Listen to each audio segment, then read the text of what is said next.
Hello everyone, myself Prashant Patil. Today we will see here new point of topic stack and queue of subject data structure. Before starting new point, just we recall the previous lecture point. In previous lecture we discussed expression evaluation using stack.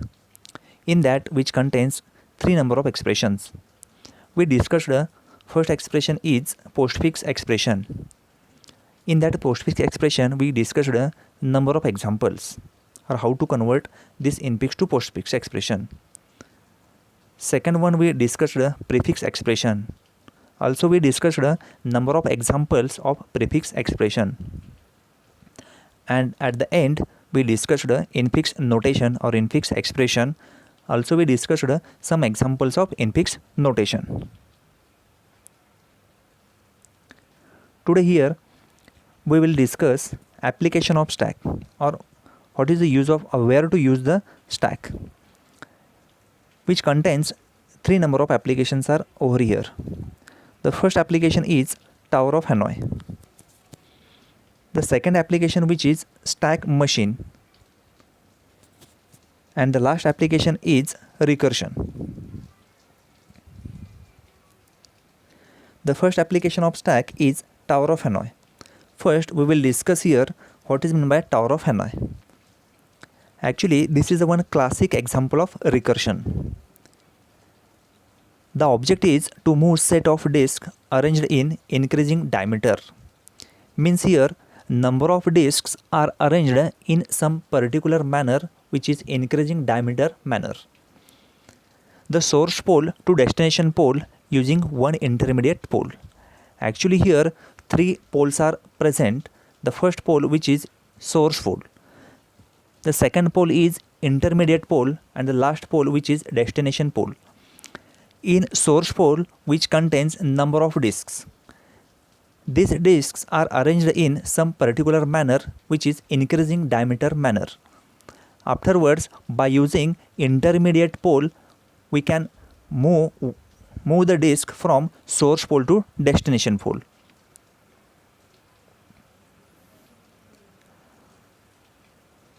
Now here having some rules are there. The first rule which is 2 raised to n minus 1 moves are required. Means n is number of disks are present in the source pole. The first rule which is only a disk can be moved at a time. See carefully, the first rule is only one disk can be moved at a time. Means in a single move only one disk can be removed from source pole to the other intermediate pole or destination pole at the same time. Second rule is that a big disk cannot placed on smaller disk. Already we discussed disks are arranged in increasing diameter. Means at the bottom side having big diameter disk, afterwards lower diameter disk, afterwards slower diameter disk. Likewise we can arrange here. Means the second rule is for that we can't place a big diameter disk on smaller diameter disk.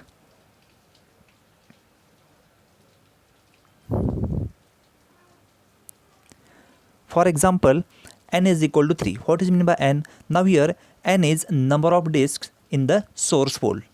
Here this n is placed in the previously given formula.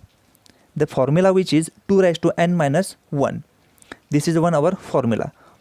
Because when we put this value of n, then we will calculate number of required modes. Means n is equal to 3, 2 raised to n minus 1 means 2 raised to 3 minus 1. 2 raised to 3, the answer is 8, minus 1 is equal to 7, means 8 minus 1, 7.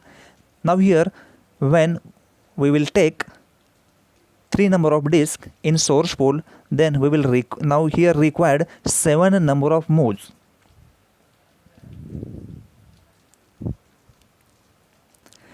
Now see in the figure. In figure contains 3 number of poles. The first pole, the second pole, and the third pole. In first pole we called source pole. The second pole we called intermediate pole, and the last pole, the third pole, we called destination pole. already we calculate number of modes which are required to arrange the disk in increasing diameter order. Now see, in move number 1, from source pole already we contains 3 number of disk. The first disk is moved from source pole to the destination pole.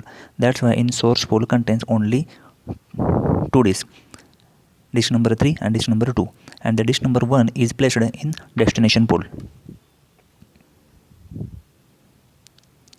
Now we have to see the move number 2. In move number 2, from source pole, the second disk is moved from intermediate pole and placed in intermediate pole. Now see the figure. In source pole contains only third number disk, and in destination pole which contains disk number 1, and intermediate pole contains disk number 2. Now just keep in mind our rules. The first rule is that only a disk can be moved at a time. Already we moved only one disk from one pole to the another pole.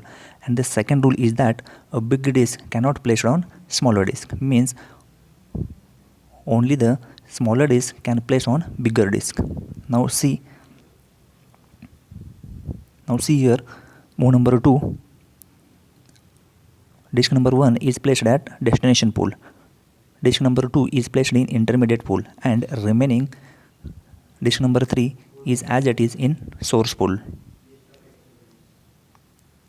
Now we have to see here move number 3. In move number 3, from destination pole, disk number 1 is moved into the intermediate pole and placed above the disk number 2.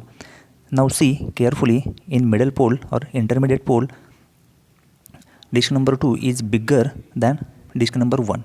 Means we have to follow the second rule.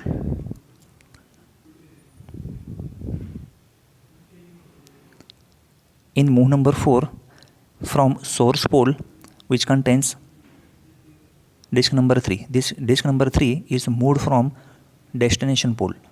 In destination pole which contains now disk number 3. Means here we have followed rule number 1. In move number 5, intermediate pole contains 2 disks, disk 1 and disk 2. Now in move number 5, disk 1 is moved from intermediate pole to source pole. In move number 6, intermediate pole contains disk number 2. This disk number 2 is moved from intermediate pole to destination pole. Now see in move number 6.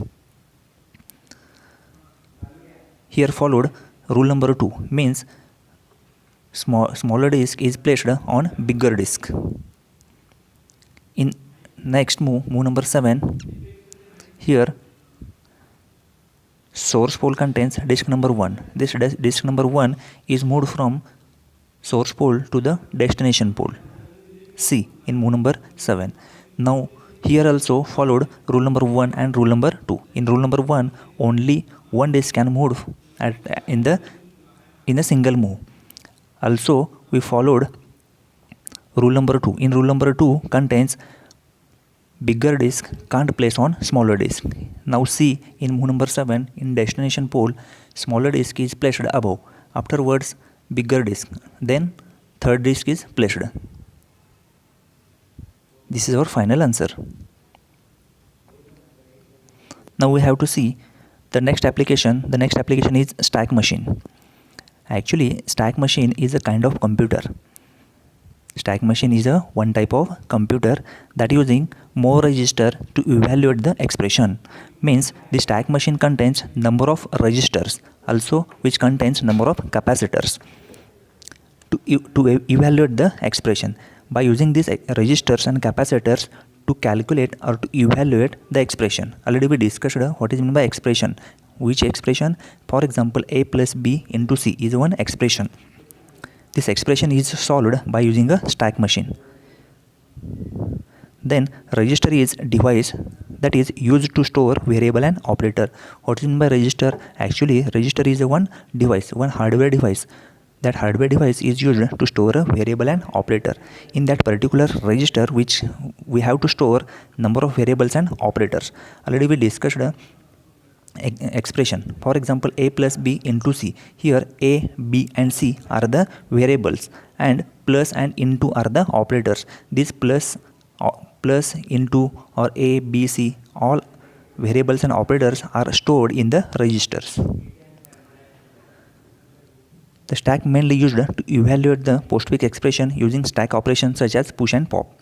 Basically, stack machine is mainly used for to evaluate or to solve the postfix expression using the stack operations. Already we discussed different stack operations, which is push and pop.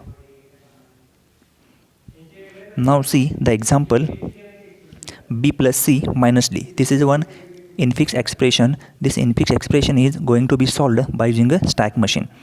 In stack machine is one type of a computer. Already we discussed.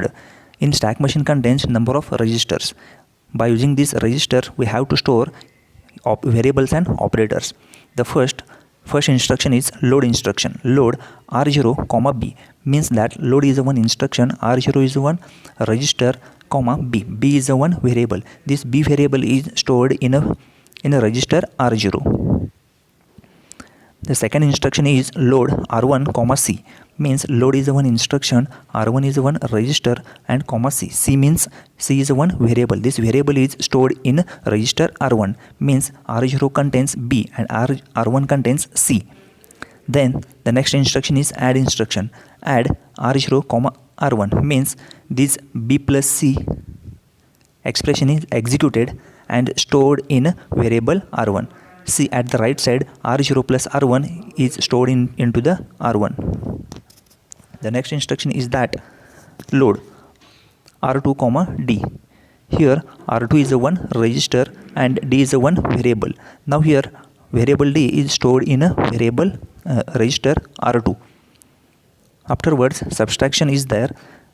The subtraction instruction is executed. Subtraction R1, R2 means R1 minus R2, which is stored into the R2. Likewise, the stack machine will be executed the given expression. The next application of stack is recursion. Recursion is the fundamental concept in the mathematics. Actually, recursion means repeatedly. One thing doing repeatedly. This concept is basically used in the mathematics. When function is defined in terms of itself is called as recursion function. Actually, when the function is defined, how to define already we discussed in chapter number 1. Function defined in terms of itself means function call itself is called as recursion. The function is a block of statement that can be used to perform a specific task is called as function. Already we discussed what is meant by function. Actually, function is a self-contained block. Means when we write void add, this is one function. Add is one function and void is one return type. Suppose if you want to write the function body, then you have to write start from curly bracket opening to curly bracket closing. Suppose if you want to perform one specific task, for example, if you want to add two numbers and store in a third variable, then we have to perform or execute the function. There are two types of recursion are there. The first is direct recursion and second one is the indirect recursion. The first we will see here direct recursion, the function in which the function call itself is called as direct recursion. See the example void sub. Here void is a return type and sub is a one function name which contains integer a, integer b. These are the function type variables. These are the variables inside a function which contains number of instructions are there, and then afterwards at the end subtraction function is called and then curly bracket close. Means subtraction function opening from curly bracket and closing the curly bracket. This is the one function body. This function body contains number of instructions and at the end the same function is called. When the function is called, then directly jump inside a void sub.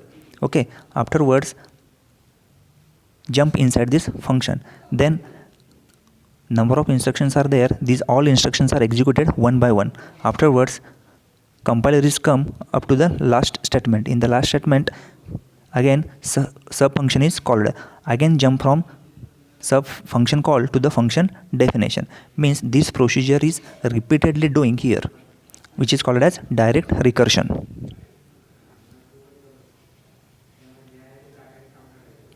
And the next one is the indirect recursion. The function is in which two functions are called each other is called as indirect recursion.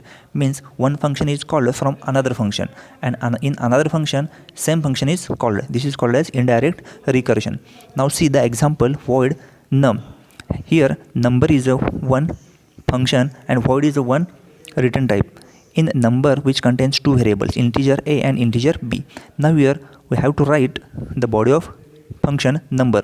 Inside that also we call the function sum. Means name of the function is number, and inside that number function we called sum function. The next function is sum function, void sum. Here void is return type and sum is a function name which contains two integer type variables, integer a and b. Here also we have to write the sum function body which contains number of instruction. At the end we called number function. Means here in sum function we called number function, and in number function we called sum function. This is called as indirect recursion. Thank you.